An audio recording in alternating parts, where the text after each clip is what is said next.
then. Until then, from Westport in County Mayo, from all of us in your Nationwide team, a very good evening to you. And on next Friday's programme, creative people working together to promote their arts and crafts.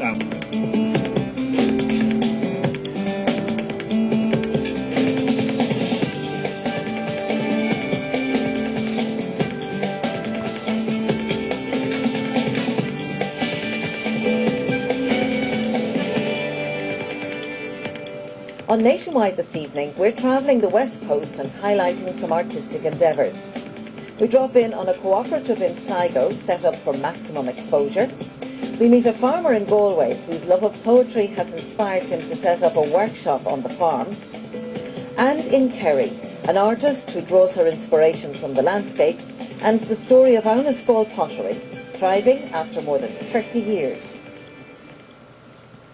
You're welcome to Nationwide. This evening, all of our stories have an arty focus. For creative people involved in business, one of the main considerations is to stand out from the competition in terms of product promotion and exposure. And with this in mind, there's a group of artists who've gotten together in Sligo and they have formed a collective which they say will benefit them all. They also say that this is a model that could be used to promote crafts throughout the island of Ireland.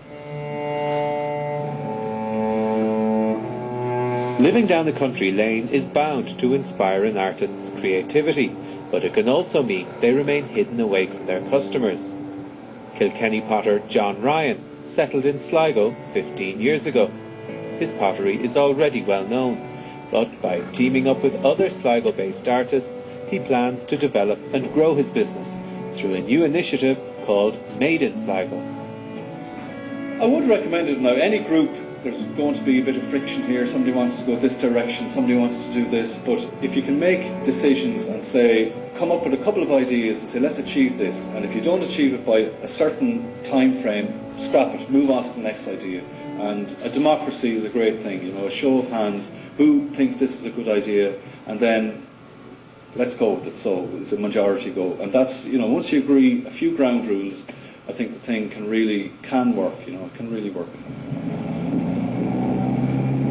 The group is made up of 12 local craft workers, including potters, jewellery makers and designers. Having previously worked in the fashion industry in London, China and Rome, 3 years ago Anna Fahy returned to Sligo to set up her Anna Faye handbag range. For a new designer working in a competitive industry, a strong local support network is vital. There's a lot of competition in the handbag and accessory market. It's a big market, but there isn't a lot because you're competing not only with, there's a few Irish designers making and designing handbags, but you have, the UK, there's an awful lot of big companies that are mass making quite a lot of leather handbags and are very keenly priced. The last 2.5, 3 years, there would only be really once or twice a year that you'd meet up with all of the other different craftspeople in not just in and around Sligo, but in and around Ireland. And it was very, very valuable for information and for helping, especially when I was getting started, for knowing what shows to do and just general information. And while the members continue to sell to craft shops and to other retail outlets, they've also installed a number of sales pods at various locations around the county. And surely steps could be taken towards establishing a national brand in a way that increases visibility across all kinds of crafts and appeals to tourists. When I was at the showcase, I was talking to a good friend of mine, Gus Mabelson, who was instrumental in setting up the Made in Kilkenny group. And that sort of spurred us on to call it Made in Sligo. And the idea, I was thinking that, maybe eventually there'd be Made in Waterford and Made in Wexford and Made in Carlow, and that it would become an identity that when people came to Sligo from Dublin, say, they'd see the signage, go, oh geez, they have a Made in Sligo group here, and they'd automatically associate it with craft.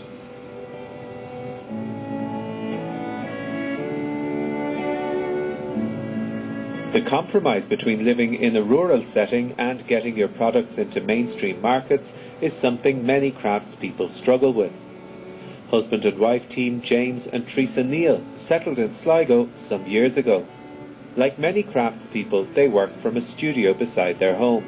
and they hope that being part of the Made in Sligo group will help bring visitors to their quiet country lane. We are rural people, we don't like cities, and for the work that we do growing the flowers, we need clean atmosphere, we need rain. Where we were living in England, we were paying people to come and water the flowers while we were at shows.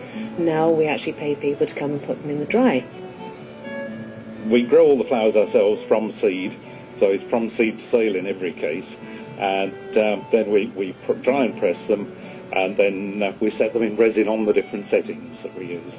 The enthusiasm with the Made in Sligo group, I think, is going to push it ahead, and we're well known now already, locally and from the leaflets that we've been distributing at all the shows that we do nationwide.